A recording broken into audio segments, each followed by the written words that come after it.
because we believe that students have a richer learning experience when they learn alongside students from all different backgrounds. So as you saw in that short video clip, we believe that the traditional models of education are a bit outdated. And so one of our missions at High Tech High is to better prepare our students for the 21st century. Additionally, we want to work to narrow the achievement gap in the U.S. Currently in the U.S., academic success is predicted by socioeconomic status, by race, and often by gender. And it's one of our missions that we're very passionate about to narrow and ultimately close that achievement gap. So our primary approach to education, what we do and what we're known for at High Tech High is project-based learning. So what this means is that our students learn content and skills through projects. Projects are not something that we do in addition to teaching content and skills. It's precisely how our students learn the content and skills that we believe are important for them. And one of the reasons that we think that projects are a great vehicle for this is that they provide multiple ways for students to be engaged and successful in their work. So to illustrate what project-based learning looks like, I wanted to just share two quick examples. The first is an elementary level example. There's a project at my school called Toy Story. And in this project, second grade students, they form buddy relationships with preschool students. And then after they get to know them, they design and custom build a toy for each of those students. And they also write an original story, which they publish.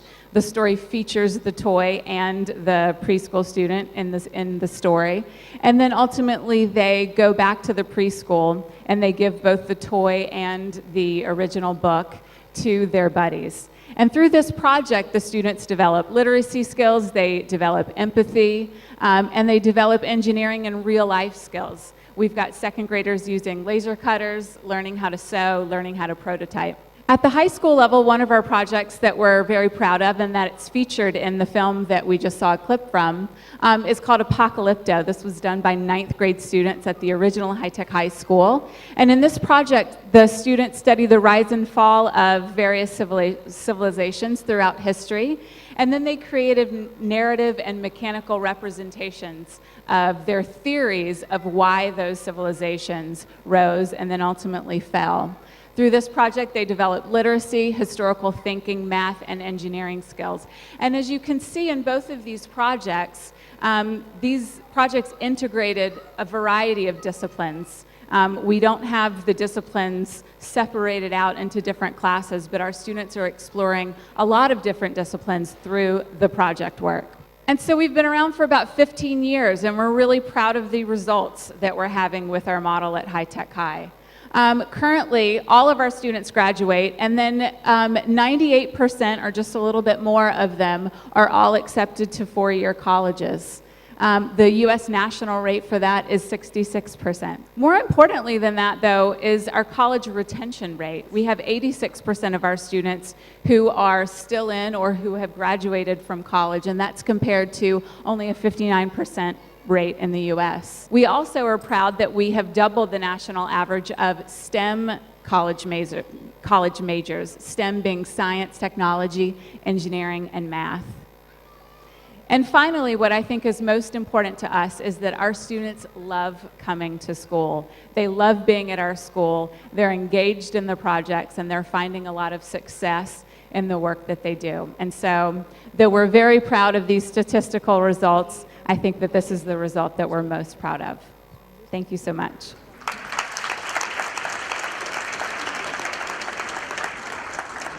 और दोस्तों, नमस्कार।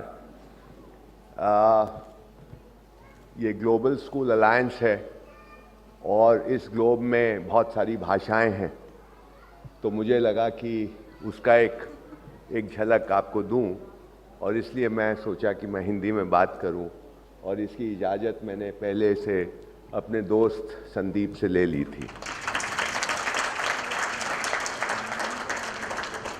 मैं उस दुनिया से आता हूं जिसकी इस ग्लोबलाइज्ड होती दुनिया में जगह छोटी होती जा रही है। मैं गांव में स्कूल चलाता हूं उत्तराखंड के, और जब मैंने स्कूल चलाना शुरू किया और मैं सोच रहा था मैंने बहुत बड़ा काम कर रहा हूँ, आईआईटी का पढ़ा हुआ हूँ, सब कुछ जानता हूँ, तो गांव के लोगों ने, बड़ी बूढ़ी औरतों ने मुझे कहा तुम हमारे बच्चों को बर्बाद कर रहे हो, और वो न घर के रहते हैं न घाट के इस शिक्षा के बाद, और गांव का पढ़ा शहर में फिट होता है और शहर वाला विदेश में फिट होता है, और तुम काम गांव में कर रहे हो। इन सारी बातों ने हमको पहली बार शिक्षित होने को मजबूर किया, और इस चीज को जब गहराई से देखा तो ये पाया कि हमारे देश में कम से कम आत्मविश्वास खो गया है, हम सेल्फ कॉन्शियस हो गए हैं, हम असहज हो गए हैं। जब भाषा बदल जाती है तो आदमी की बॉडी लैंग्वेज भी बदल जाती है। आप अगर गौर करेंगे तो आप ये पाएंगे कि हम जिस भाषा में बोलते हैं उसकी अपनी एक शरीर की भाषा होती है, और वो भाषा के साथ, वो लैंग्वेज, शरीर की लैंग्वेज भाषा के साथ बदल जाती है, और ये अनजाने होता है। तो मेरी कोशिश ये रही है पिछले 26 साल में कि मैं ABC और क ख ग और 1 2 3 वगैरह वगैरह, और टेक्नोलॉजी और कंप्यूटर, ये तो ठीक ही है अपनी जगह, लेकिन मैं उसकी जगह बच्चों में आत्मविश्वास कैसे पैदा करूं, और वो आत्मविश्वास नहीं जो मुझे अंग्रेजी या हिंदी अच्छी बोल के आता है, वो आत्मविश्वास नहीं जो मुझे एक आज के आधुनिक कपड़े पहन के आता है, पर वो आत्मविश्वास जो मेरे होने से आता है। मैं ये बच्चों में कैसे पैदा करूं? तो होने और दिखने का फर्क, दिखावा और होना, दिखना और होना, मेरी कोशिश रही है 26 साल से कि दिखावा नहीं, होने पे बच्चों को लाया जाए। आज का हर पढ़ा लिखा बच्चा दिखावे में जा रहा है। दूसरा काम जो हम लोगों ने किया, और इसको करने के लिए हमें एक डिस्टिंक्शन करना पड़ा, वो डिस्टिंक्शन था सापेक्षता का और निरपेक्षता का। सापेक्ष आत्मविश्वास होता है वो जो दूसरे से तुलना करके होता है, मेरी पैंट आपकी पैंट से ज़्यादा अच्छी है या कम अच्छी है।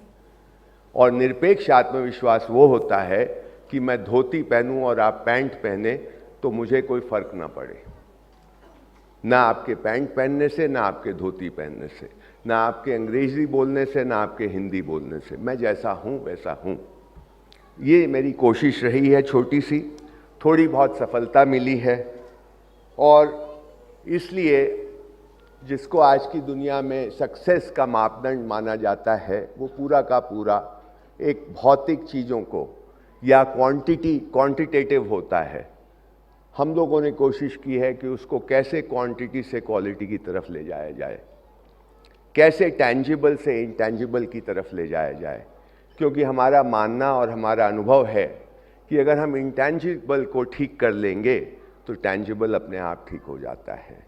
अगर आत्मविश्वास और अस्मिता आ जाए बच्चे में तो बाकी चीज़ें उसके लिए सहज हो जाती हैं।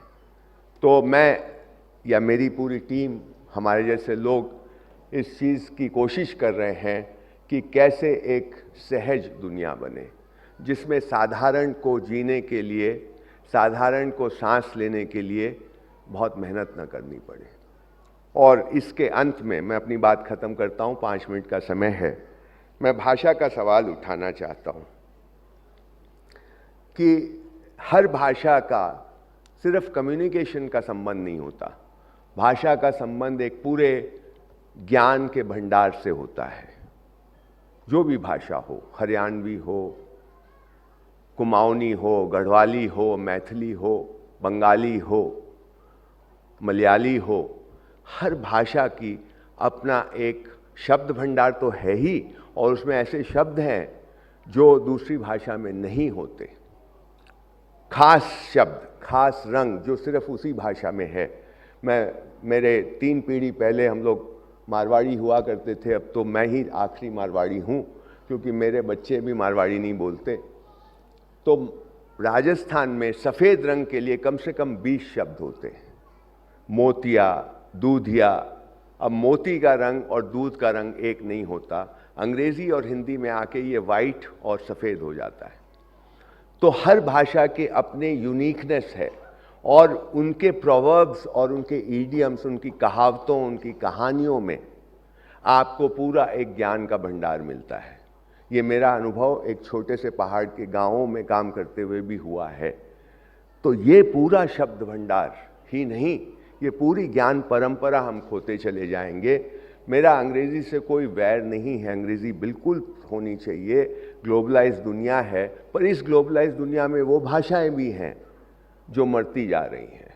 और मैं सोचता हूँ कि आज का कोई भी प्रोग्रेसिव स्कूल को ये कोशिश करनी होगी कि ये भाषाएं जिंदा रहें और ये भाषाओं को उतनी वही पोजीशन मिले जो अंग्रेज़ी को मिली हुई है आज की दुनिया में। क्योंकि भाषाएं आती हैं और चली जाती हैं। हमारे यहाँ कभी संस्कृत थी, फिर फारसी आई, फिर आज अंग्रेज़ी है, तो ये भी चली जाएगी। परंतु अपनी भाषा को हम नहीं छोड़ सकते, क्योंकि उसके साथ ज्ञान परंपराएं जुड़ी हुई हैं।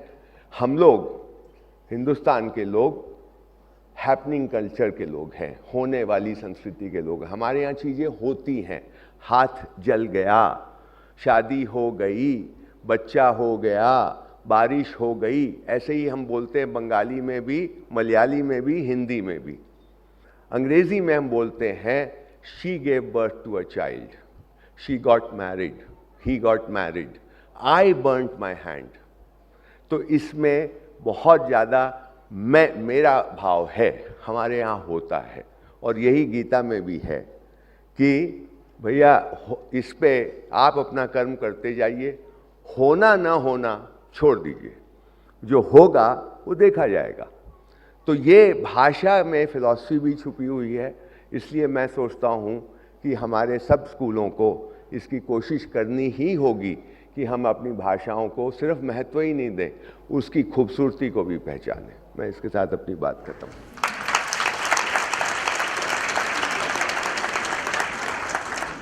Good evening, Minister. Good evening, ladies and gentlemen.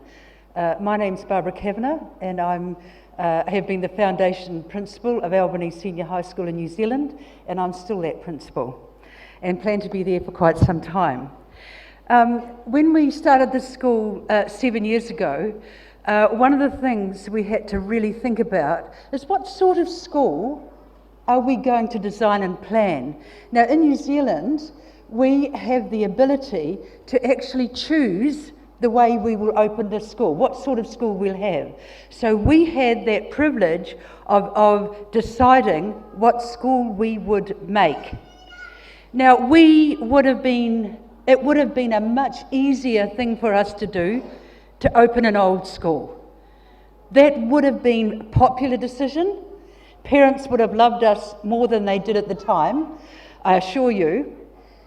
But, you know, you really have to think about it. And we thought long and hard and thought, oh my goodness, what a disservice that would be to our young people if we limited them to what an old school does. And we are not going to do that. And we are going to hold our nerve and open this school where students will have not only what they get in a traditional school, but much more, because we can offer so much more. The world is a very different place. Schools that your children should be going to are not the schools that you went to yourselves. I mean, the internet has completely changed the way knowledge can get delivered for students. And as you know, I bet you with your kids at home, they're all on the internet constantly. That's how they find out things. They don't need, like we used to do, they don't need a teacher to stand there and tell them things. So the world has been transformed. It's a different place, and it's a far more exciting place, I feel. So I just want to talk to you now about what we call our impact projects, and just to give you an example of 3 projects that show you that actually the kids can have it all. They can have it all. So we have a young man called Liam, and Liam is 16, And for his impact project, he decided, because he was working in a surf shop, that he would, and he could see that it was being badly run. They still were writing things on bits of paper, they didn't have a website, and it was actually losing money. It wasn't doing well. Now, as a 16-year-old, he could see that he could do better than that. So he completely automated the shop, he put up a new website, he reorganised the floor, and the boss of that shop put $20,000 into that young man so that he could continue with his work. Now, Liam's story is that he went to university the year after that. He came top in his class in business analysis, and why wouldn't he? Why wouldn't he? He had already analysed the business and had solved a problem. So of course he comes first. He's now taking a year out of university to set up a business, and he's going to go back to university next year to get more knowledge that he needs. So it's a wonderful story, and it's a story that your students could be involved in. We had another young woman called Melissa. Now Melissa was a young woman who had a brother who was physically disabled, and the other kids at school would laugh at him. He spent a lot of time in hospital, and for her, he was just her brother, nothing else. She's become very, very interested and passionate and committed to how the brain functions and why some kids are different from others. So she has written a series of children's books about exactly that, because she wanted kids like herself, as a little girl, not knowing what her brother's condition was, she wished that it would be explained to her. Now, those books, that series of books, have been sold through all the primary schools in New Zealand and a lot of the kindergartens. People can't get enough of them. So again, she goes to university now. Next year she's off to university with a huge project behind her, and that's her passion.